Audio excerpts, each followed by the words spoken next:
Inquiry तो तब होगी ना जब एफआईआर होगी। इन्होंने तो एफआईआर ही नहीं करे। एंड एफआईआर के अंदर भी अगर आप एफआईआर डिले करते हो तो सबसे बड़ा नुकसान जो है, जो आपके लीगल प्रोसीडिंग में होता है, वो इस चीज़ का होता है कि एविडेंस मिटाने का अगलों को समय मिलता है। जब आप एफआईआर टाइम से नहीं कराते तो फिर इसके अंदर जो सीरियसनेस है गवर्नमेंट की वो दिखती है। और दूसरी इसके अंदर भी मैं ज़्यादा लंबी चौड़ी बात नहीं कहूँगा, इसमें मैं एक टिप्पणी ज़रूर करना चाहूँगा कि आप देखिए कि बैंक में तो हम सब भी बैंकिंग करते ही हैं, पर्सनल लेवल पे सबकी होती है। आप अगर किसको चेक साइन करके दो, आपकी एक बिंदी ऊपर नीचे हो जाए ना आपके सिग्नेचर पर, तो चेक रिजेक्ट हो जाता है। एक सर्टेन अमाउंट से बड़ा अगर आपका चेक होता है तो मैनेजर का आपका फ़ोन आता है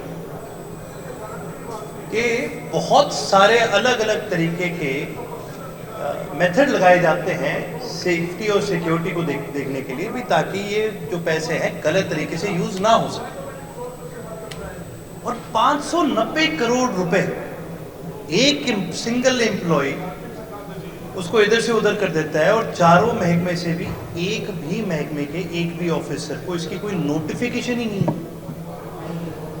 तो जनाब अब इसके अंदर मेरा तो सवाल ही ये है, क्या वो अफसर जो है इसमें मिले हुए थे या फिर इनकॉम्पिटेंट थे? अगर मिले हुए हैं तो भी सवाल उठता है, और अगर इनकॉम्पिटेंट थे तो भी सवाल उठता है। ये हादसा हुआ है, जो ये स्कैम हुआ है, ये सिर्फ एक कुछ चोरी नहीं है जो जाके किसी को पकड़ लिया आपने। ये ग्रॉस नेग्लिजेंस, इनकॉम्पिटेंस की वजह से ये बहुत बड़ा घोटाला हुआ है। और ये तो अभी 590 अभी आया है, अभी तक इन्वेस्टिगेशन कहाँ हुई है।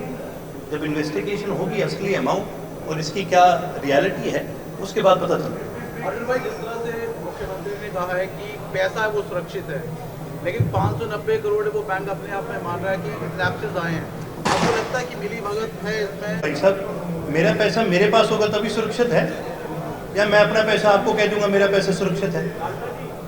मेरा पैसा मेरे पास रहेगा तभी सुरक्षित होगा, सरकार का पैसा सरकार के पास रहेगा या बैंक में रहेगा तभी सुरक्षित है। किसी प्राइवेट कंपनी में वो पैसा जाके और वहां से फिर घुमा के अलग अलग इंडिविजुअल्स के अकाउंट्स में जा रहा है, तो भाई वो पैसा सुरक्षित कैसे होगा, मेरे को ये बता दीजिए। और अगर आप इतनी सुरक्षा की गारंटी करते हैं तो मैं तो कहता हूँ व्हाइट पेपर ट्रेल है, जिन अकाउंट्स के अंदर गया है वैसे रिवर्स ट्रांजैक्शन करा दीजिए, खत्म बात। ये जिस तरह से बैंक ने खुद ही इस घोटाले को सामने लेकर आया और खुद ही एफआईआर करवाने की बात भी बैंक में गई और स्टॉक एक्सचेंज को पूरे मामले की जानकारी दी, लेकिन हरियाणा सरकार बाद में इस मामले के बारे में बोल रही है, तो इसको आप कैसे देखते हैं? और एसीबी से आपको लगता है इसमें कुछ निकलेगा? यही तो मैंने आपको बार बार ये क्या बात बोली कि भैया अगर हम कोई बड़ा चेक भी साइन करते हैं तो भी बैंक हमसे कंफर्म करता है। तो ऐसा तो नहीं है कि बैंक ने कंफर्म नहीं करा होगा और एक सिंगल अधिकारी के ऊपर तो नहीं छोड़ते। 590 करोड़ की अगर ट्रांजैक्शन हो रही है तो आप एक बार देखिए ना कितने बैंक के अधिकारी के थ्रू जाएगी वो ट्रांजैक्शन, कितनों को साइन करना पड़ेगा, कितनों को उस पर अपना भाई जो स्टैम्प ऑफ अप्रूवल है देना पड़ेगा। तो ऐसा तो नहीं है कि ये सभी अधिकारियों ने सोचा कि ना सरकार से पूछने की कोई जरूरत नहीं है, पूछा भी होगा कि लोगों।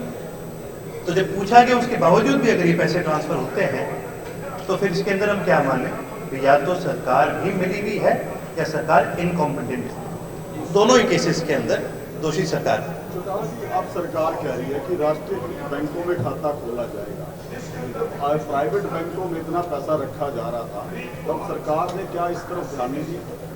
इसका जवाब तो जी सरकार देगी, मैं तो विपक्ष में। लेकिन मैं आपको एक बड़ी सिंपल सी बात बताता हूँ, ये आपको पता है प्राइवेट बैंकों में रखा क्यों जाता है पैसा? हर बैंक में जब खाते में पैसा जाता है उसका ब्याज मिलता है ना। ये ब्याज किसको मिलता है?